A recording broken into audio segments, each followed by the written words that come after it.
What if the very bedrock of our moral education was not just slightly flawed, but fundamentally inverted? From our earliest years, we are immersed in a cultural narrative that glorifies the triumph of good.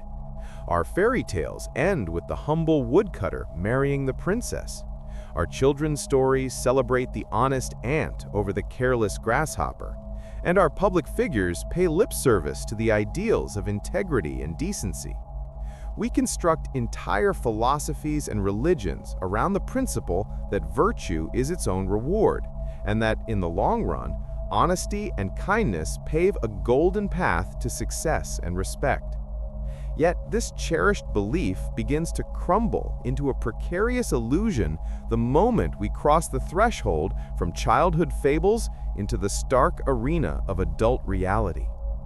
If we conduct a clear-eyed audit of the world, scrutinizing the ruthless ascent of corporate titans, the strategic betrayals that define political legacies, and the subtle but relentless social jockeying in our own professional and personal circles, a profoundly unsettling truth comes into sharp focus. The individuals who consistently amass power, influence, and the markers of success are very rarely the most empathetic, the most transparent, or the most ethically uncompromising. Instead, they are the savviest navigators of the human psyche, the grand masters of a complex social game. They possess an almost instinctual understanding of when to deploy charisma as a weapon, when to employ calculated coercion, and, most critically, when to shroud their true objectives behind a meticulously crafted and utterly convincing persona. This is the cold, unvarnished reality that Niccolo Machiavelli codified centuries ago. For a prince, it is far safer to be feared than loved, and the appearance of virtue is often more valuable than its actual possession. It is this exact brutal calculus that Prince Myshkin, the central figure of Dostoevsky's The Idiot, finds himself psychologically and spiritually incapable of comprehending. He is a man resurrected from a sanitarium, entering the glittering, cynical salons of Russian high society as a living embodiment of prelapsarian innocence. His every action guided by radical empathy, his every word dripping with unvarnished truth. The society's response to this walking, breathing conscience is not admiration, but a collective defensive recoil. His branding as an idiot is one of the most potent and tragic labels in all of literature. It is not a clinical assessment of his mental faculties, but a savage social verdict on his utter refusal to participate in the universal charade of self-interest. He becomes a living testament to the fact that in a system engineered for competition, unconditional goodness is perceived as a dangerous form of incompetence. We need not look only to 19th century fiction to see this hypocrisy in action. We see it in the modern workplace, where the employee who quietly produces exceptional work is bypassed for the colleague who expertly manages upwards and takes credit for collective efforts. We see it in friendships, where the perpetually accommodating person becomes the emotional dumping ground for those who would never reciprocate such support. These are not anomalies or simple bad luck. They are the predictable outcomes of a system that has mastered the duplicitous art of publicly praising virtue while privately and very tangibly rewarding cunning, ambition, and strategic manipulation. In such a world, developing a defensive shrewdness is not a descent into corruption.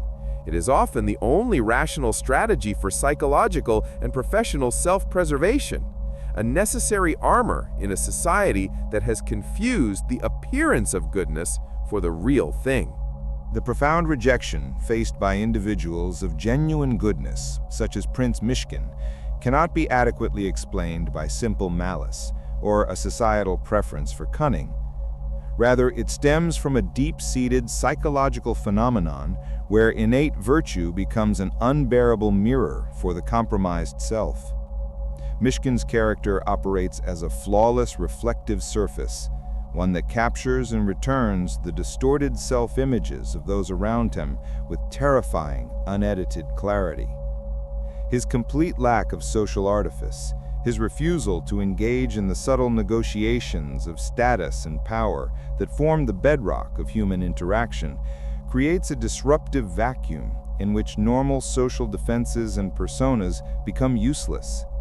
When others approach him, armed with their carefully constructed identities, hidden agendas, and sophisticated masks, they encounter neither the expected resistance nor welcome collusion, but instead a serene and passive acceptance that proves more confrontational than any direct accusation.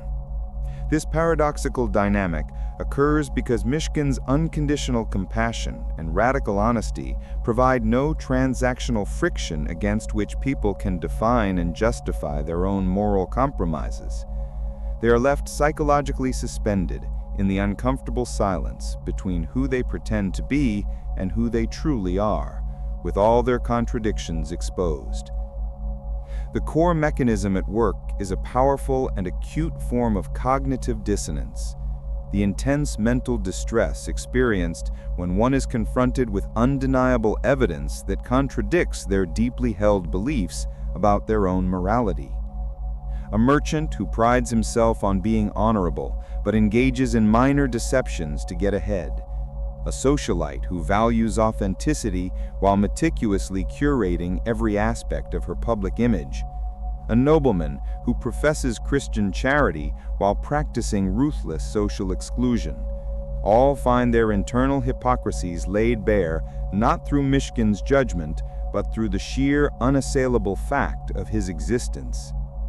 This exposure generates such profound psychic discomfort that the easiest and most reflexive psychological resolution is to destroy the source of the reflection. This compulsion to dismiss, ridicule, or pathologize the virtuous individual is a self-protective impulse, a defense mechanism that allows a person to maintain their fragile self-image without undertaking the painful and demanding process of genuine self-examination and change.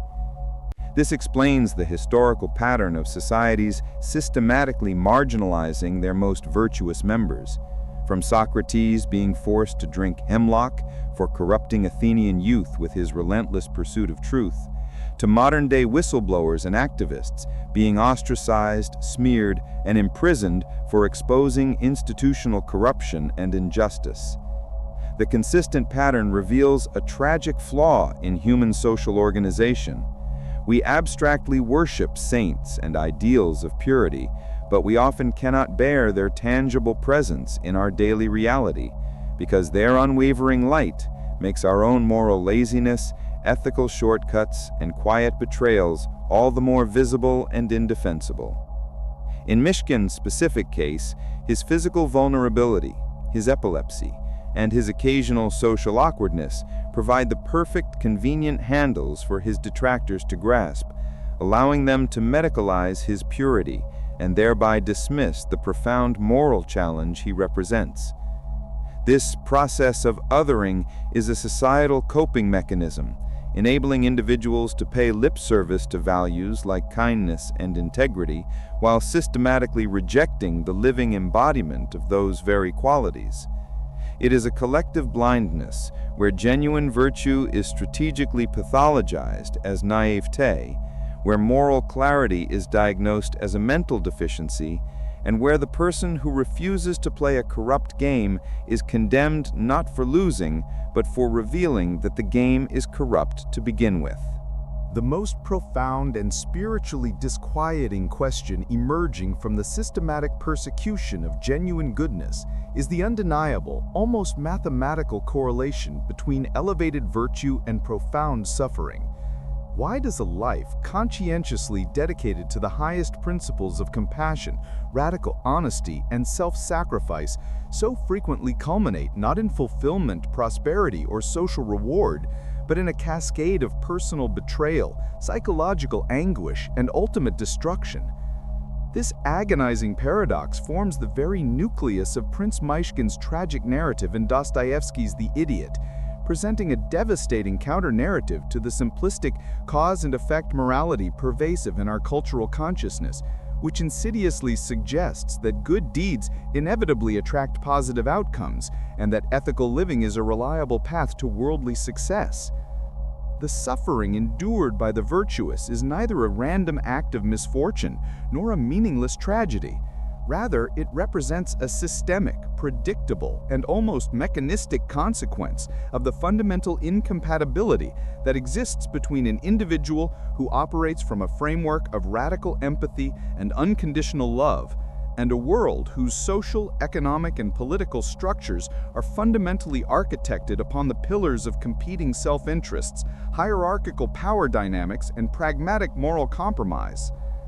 When a moral singularity like Myshkin enters the intricate and cynical theater of high society, a world governed by unwritten rules of social climbing, financial ambition, and strategic deception, his very presence functions as a destabilizing force, a silent but powerful indictment of the status quo. His refusal to engage in self-defense, his instinctual and immediate forgiveness of those who intentionally harm him, and his Christ-like willingness to absorb the moral and emotional poison of others to alleviate their suffering are systematically misread not as profound spiritual strengths, but as dangerous vulnerabilities, as openings to be exploited by a system that only understands the language of power and transaction. This tragic dynamic is not confined to literature. It is etched into the historical record through the fates of figures like Socrates, executed by the Athenian state for the corruption of demanding intellectual and moral honesty, Jesus of Nazareth, crucified for preaching a radical gospel of love that threatened established political and religious authorities, and modern-day dissenters like Martin Luther King Jr. or Malala Yousafzai, who faced violence and ostracization for advocating for justice and equality. The world, in its current ontological state, is not a mechanism calibrated to reward moral purity. It is a Darwinian ecosystem that often misinterprets unconditional goodness as a form of evolutionary failure, a lack of essential survival instinct, or a pathological naivete that inevitably invites predation. This stark reality forces a fundamental and uncomfortable philosophical reckoning. If the consistent and authentic practice of virtue reliably leads to personal ruin, then what is its ultimate value, its justifying purpose? Dostoevsky's profound and challenging answer, articulated through the heartbreaking arc of his protagonist, is that the value of goodness is strictly intrinsic and must remain resolutely non-transactional. Its worth is not and cannot be contingent upon external validation, social status, material wealth, or even the basic human expectation of personal happiness and safety. To be good only when it is convenient, profitable, or reciprocated is not virtue in its truest sense, but merely another sophisticated form of calculated self-interest, a barter system of the soul. The virtue that possesses transformative power is the kind that persists, unwavering, even when its logical conclusion is the hemlock, the crucifixion, or the descent into madness. The kind that is practiced not for a heavenly reward or earthly acclaim, but because it is an end in itself, the most authentic and fundamental expression of a conscious humanity. Myshkin's profound suffering, therefore, is not evidence of his failure or a flaw in his character, rather a searing testament to his unwavering fidelity to a transcendent moral law while trapped within a world governed by inferior, brutal, and cynical principles. His psychological disintegration at the novel's conclusion is not a surrender to meaninglessness, but a form of radical, albeit tragic, integrity. He is broken by the world precisely because he categorically refused to be broken into it. He rejected the fundamental requirement to compromise and contort his soul to fit into a social system he intuitively recognized as spiritually bankrupt and morally absurd. Thus, this central paradox forces us to dismantle and reconstruct our very understanding of both suffering and success.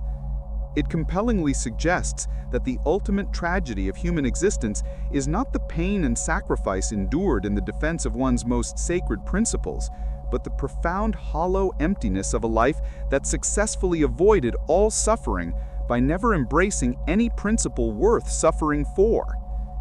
In this stark and revelatory light, the central question must transform from the passive "why do good people suffer?"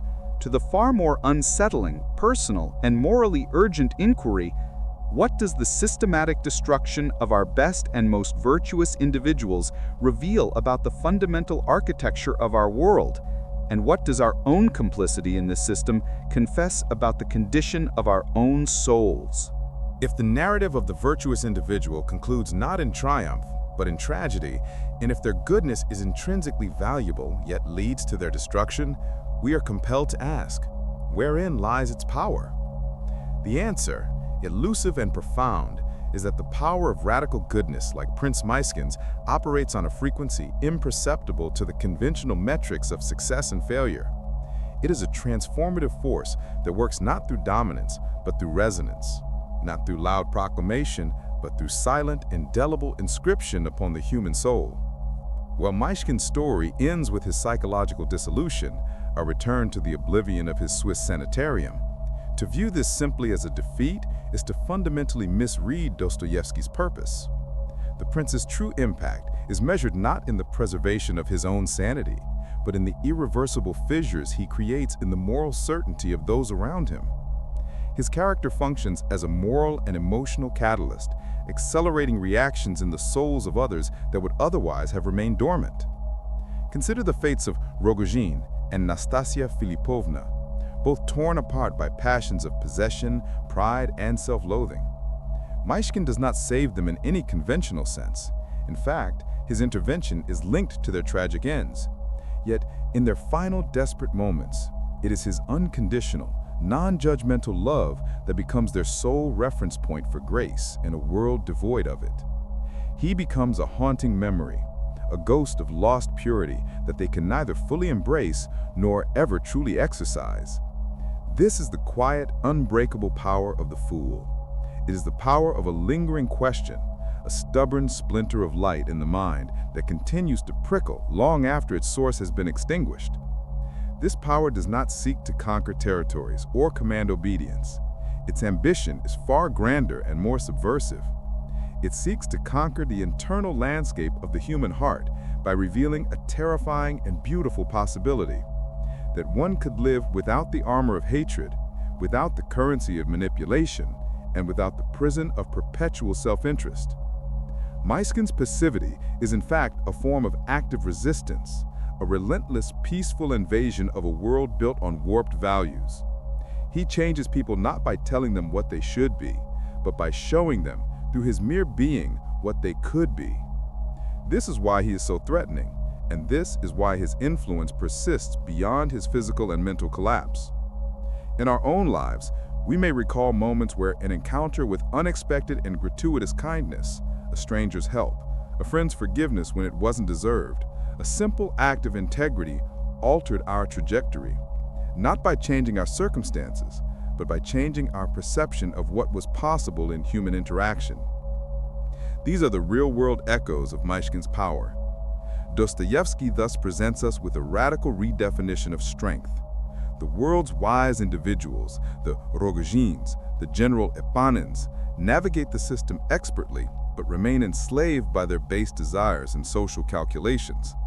Myshkin, the fool, is crushed by the system, but remains spiritually free, his soul untouched by the corruption he was forced to witness. His final broken state is not an image of defeat, but a devastating icon that poses the ultimate, lingering question to every reader. In a world that demands you become a player in a game you know to be corrupt, is the true victory to be found in winning that game or in refusing to play it altogether? The quiet, unbreakable power of the fool is the power of this refusal. It is the power of a lingering question, a stubborn splinter of light in the mind that continues to prickle long after its source has been extinguished.